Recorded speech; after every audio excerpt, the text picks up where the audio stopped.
सगळे सगळे मित्रमंडळी आज फ्रेश पुन्हा एकदा नवीन सेशनची सुरुवात. नवीन सगळे जे विषय असतात ते मागच्या वेळेला आपण जे जे विषय चर्चेमध्ये घेतले, आपण अशी अपेक्षा करतो, मी अशी अपेक्षा करतो की तुम्हाला ते सगळे विषय समजले असतील चांगल्या पद्धतीने. आज आपण चर्चा करणार आहोत मॅनेजमेंट या विषयावर. भावनिक मॅनेजमेंट, त्याच्यामध्ये आपले आपले इमोशन्सचे वेगवेगळे प्रकार आहेत. जसा आनंद ही एक भावना आहे, दुःख ही एक भावना आहे, तसेच वेगवेगळ्या प्रकारच्या भावना, अनेक भावना असतात है ना. तसंच राग एक भावना आहे जी आपल्याला नॉर्मली या प्रत्येक माणूस या भावनेतून जातो, कारण की मनाविरुद्ध घडलेली कुठलीही घटना आपल्याला भावना ट्रिगर करते आणि ती ट्रिगर झाल्यानंतर राग आपल्याला अनावर होतो. तर त्याचं मॅनेजमेंट कसं करायचं, अँगर मॅनेजमेंट थोडक्यात सांगायचं झालं तर अँगर मॅनेजमेंट हा शब्द याच्यासाठी आहे की कुठलीही भावना आपल्याला डिलीट करता येत नाही. आपल्याला अमुक अमुक गोष्टीची भावना येऊच नाही असं कधी करू शकत नाही. आनंद कधी होऊच नाही असं कधी होणार नाही. दुःख कधी होऊच नाही असं कधी होणार नाही. तसंच आपल्याला राग कधी येणारच नाही असं कधीच होऊ शकत नाही. त्याचं कारण असं आहे की प्रत्येक माणसाला मन आहे, त्या मनामध्ये त्या प्रत्येक घटनेला, प्रत्येक त्याच्याबरोबर होणाऱ्या घटनांना तो प्रोसेस करत असतो आणि या प्रोसेसमध्ये बऱ्याचशा भावनांची उत्पत्ती होते. आपल्याला सगळ्यात हव्याशा वाटणाऱ्या भावना कुठल्या असतात? आनंद. आपल्याला आनंद नेहमी सतत हवा असा वाटतो आणि तो किती असावा किती नसावा, आपण त्या भावनेसाठी, त्या गोष्टीसाठी दिवस रात्र एक करतो. आपल्याला आनंद हवाय, आपल्याला दुःख नकोय, पण आपल्या मनाविरुद्ध जरा जरी काही घडलं तर आपल्या भावनांना ट्रिगर केलं जातं आणि आपल्याला राग येतो. तर या रागाला आपल्याला नियंत्रणात कसं आणता येईल? कोणी सांगू शकेल आपल्याला रागाला नियंत्रणात कसं आणता येईल? येस, मेडिटेशन करून. पुढे खूप चांगल्या पद्धतीने सांगितलं की मेडिटेशन करून सुद्धा आपल्याला रागावर नियंत्रण करता येतं. पण मेडिटेशन करण्याआधी सुद्धा आपल्याला काही गोष्टी हाताळता येतात. उदाहरणार्थ एखादी घटना घडली आहे तर त्याला लगेचच्या लगेच रिस्पॉन्स करायच्याऐवजी थोडा लेट रिस्पॉन्स करायचा. लेट रिस्पॉन्स करायचा याचा अर्थ तो विषय सोडून नाही द्यायचा, ती प्रोसेस करायची की माझी प्रतिक्रिया काय असायला पाहिजे, माझा रागाची प्रतिक्रियेला काय लिमिटेशन असलं पाहिजे आणि त्या लिमिटेशन मध्ये माझे शब्द कसे असले पाहिजेत. बऱ्याचदा असं होतं की एखादी घटना घडते आणि त्याच्यावर लगेचच्या लगेच आपण रिॲक्शन देऊन जातो. आता मध्यंतरीच्या काळामध्ये एक अशी घटना घडली होती माझ्या बाबतीमध्ये की एकाने एन्क्वायरी केली. एन्क्वायरी केल्यानंतर त्याची ऍडमिशन झाली. तर नातेवाईकांनी मला 2-3 दिवसानंतर लगेच मेसेज करून सांगितलं की आम्हाला एक व्हिडिओ पाठवा. तर पहिला दिवस होता म्हणून मी त्या पेशंटचा व्हिडिओ पाठवला. परत तिसऱ्या दिवशी मला सांगितलं की आता त्याचा फोटो किंवा व्हिडिओ पाठवा. तर पहिला तो मेसेज वाचल्यानंतर मला पटकन राग आला, कारण का मी लगेच विचार करायला लागलो की मी काय फोटोग्राफर आहे का, की मी सतत कॅमेरा घेऊन फिरतोय का, असं एक भावनिक विचार यायला लागले. मग नंतर तो मेसेज वाचल्यानंतर पटकन रिस्पॉन्स द्यायच्याऐवजी मी 2 मिनिटं विचार केला की साहजिकच आपल्या घरातला एक व्यक्ती, त्यांच्या घरातला एक व्यक्ती आपल्याकडे आहे म्हटल्यानंतर प्रत्येक माणसाला त्याविषयी काळजी असणार. आपण त्या विषयाला कशा प्रकारे रिस्पॉन्ड करतो हे महत्वाचं असतं. मग त्यांना मी तो रिस्पॉन्ड केला की बाबा मी समजा सेंटरला गेलो तर एखादा फोटो किंवा व्हिडिओ काढून पाठवेल. पण याचा अर्थ असा नाही की मला राग तो मी डिलीट करून टाकला. मला राग आला होता, पण याचा अर्थ असा नाही की त्याला त्या कंडिशन मध्ये मला रिॲक्शन मी नाही द्यायची. रिॲक्शन द्यायची, पण त्याला एक सर्टन लिमिट असायला पाहिजे. आपल्या शाब्दिक ज्याला आपण सुसंवाद म्हणतो त्या सुसंवादानुसार असायला पाहिजे. बऱ्याचदा असं होतं ना की आपल्याला राग येतो आणि तो अनावर इतका होतो की त्यानंतर आपल्याला समजत नाही की आपण काय बोलायचं काय नाही बोलायचं. बोलून जातो, सगळ्या गोष्टी करून जातो आणि त्याच्यानंतर आपल्या लक्षात येतं की यार मी चुकीचं वागलो, असं नको वागायला पाहिजे होतं. यासाठी कारण असं आहे की कुठलीही घटना जेव्हा घडते, कुठलाही व्यक्ती आपल्याशी जेव्हा चुकीचं वागतो किंवा आपल्या बाबतीत एखादी अशी घटना घडते जी आपल्याला वाटते चुकीची आहे, त्यावेळेला आपले 2 ब्रेन काम करत असतात. एक इमोशनल ब्रेन आणि एक रॅशनल ब्रेन. इमोशनल ब्रेन याचा अर्थ असा झाला की भावनिकरित्या प्रतिक्रिया, आपल्या भावनिक प्रतिक्रिया खूप पहिले बाहेर पडतात आणि रॅशनल ब्रेन म्हणजे सारासार विचार बुद्धी आहे ती थोडा उशिरा काम करते. तर आपला भर हा नेहमी इमोशनल गोष्टींवर नाही राहिला पाहिजे. आपला भर हा नेहमी रॅशनल गोष्टींकडे राहायला पाहिजे. त्या गोष्टीवर त्या घटनेला आपण पटकन प्रतिक्रिया दिली तर ती कधी कधी चुकीची असू शकते. पण रॅशनल ब्रेनने दिलेली प्रतिक्रिया ही नेहमी सगळ्या गोष्टी मोजून मापून समोरच्या व्यक्तीचं व्यक्तिमत्व सांभाळून या सगळ्या गोष्टींचं भान ठेवून दिलेली प्रतिक्रिया असते. त्यामुळे रॅशनल ब्रेननी जे आपल्याला प्रतिक्रिया दिली त्या गोष्टींवर त्या गोष्टींपर्यंत जाण्यासाठी आपल्याला कमीत कमी 5 मिनिटाचा वेळ लागतो.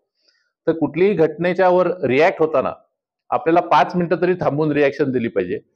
तोपर्यंत आपण विचारांमध्ये ती घडलेल्या घटनेचं किती गांभीर्य आहे, माझी प्रतिक्रिया जी द्यायची आहे त्याला किती गांभीर्य आहे, या सगळ्या गोष्टीचं मोजमाप करता येतं.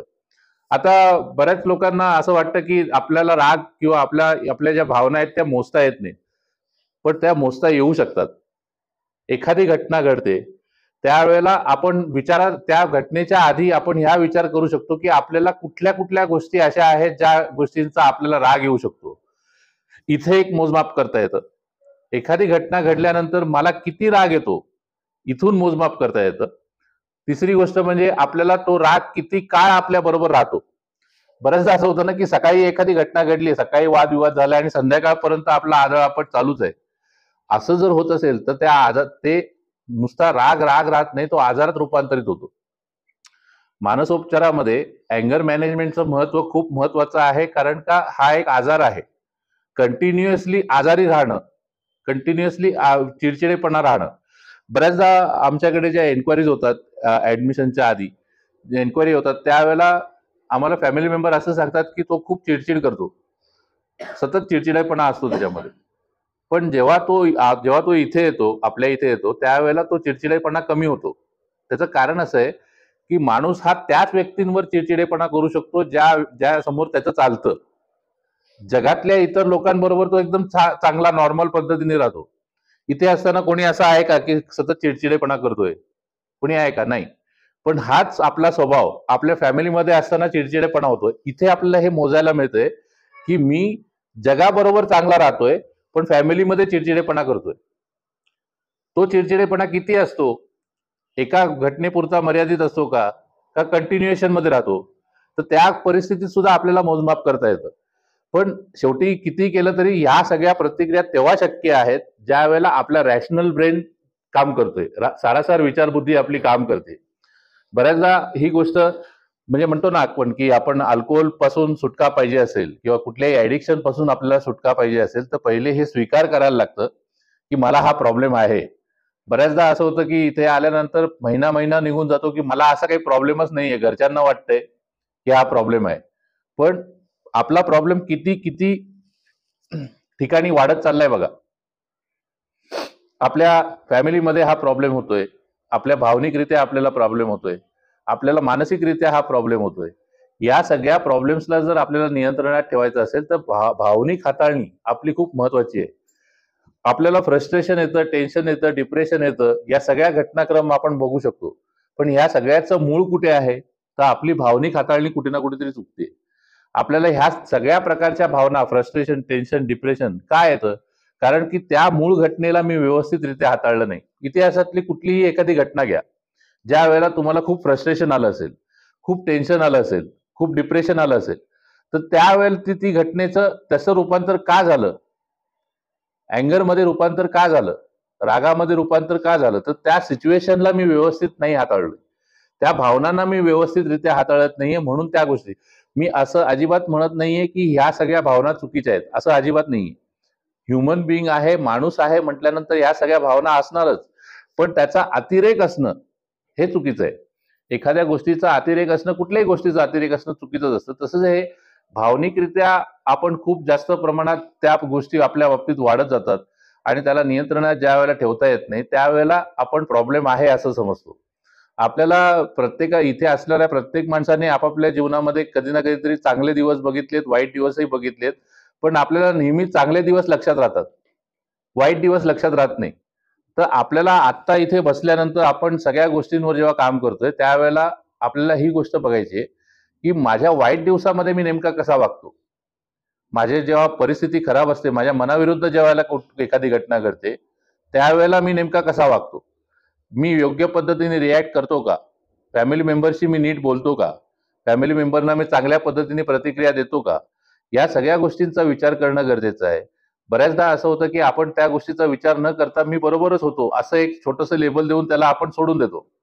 पण जर आपल्याला ह्या सगळ्या गोष्टी करायच्यात, आज जर आपण इथे बसलेलो आहोत, शांतपणे ज्या गोष्टी चालल्या आहेत त्या ऐकतोय, याचा अर्थ इथे बसलेल्या प्रत्येक माणसाचा रॅशनल मेंदू काम करायला सुरुवात झालेली आहे. ज्या वेळेला तुम्ही त्यावेळेला पटापट पटापट प्रतिक्रिया देत होतात किंवा घरी जे काही तुम्ही वागत होतात, त्यावेळेला तुमचा इमोशनल ब्रेन काम करत होता. कुठलीही घटना घडली की त्यावर पटकन रिॲक्शन देऊन मोकळं व्हायचं. रिॲक्शन दिल्यानंतर ती घटना घडून झाल्यानंतर बऱ्याचदा दुसऱ्या दिवशी उठल्यानंतर, म्हणजे फॅमिली मेंबर असं आम्हाला बऱ्याचदा सांगतात की तो रात्री खूप अग्रेसिव्ह असतो, पण दुसऱ्या दिवशी सकाळी उठला ना की त्याला एकदम शांत वाटतं, तो चुकलोय असंही मान्य करतो. पण बऱ्याचदा असं होतं की त्याला तो परत संध्याकाळी आल्यानंतर परत तेच करतो. याचा अर्थ काय झाला की ज्या वेळेला आपण कुठलीही नशा करतो त्यावेळेला आपला इमोशनल ब्रेन जास्त प्रमाणात ऍक्टिव्हेटेड असतो. बऱ्याचदा आपण जसं मागच्या वेळेला तुम्हाला सांगितलं की बारमध्ये गेल्यानंतर डिप्रेसिव्ह गाणी ऐकल्यावर आपल्याला अजून प्यावीशी वाटते. का वाटते? कारण का त्यावेळेला आपला इमोशनल ब्रेन काम करत असतो आणि आपला रॅशनल ब्रेन काम करत नाही.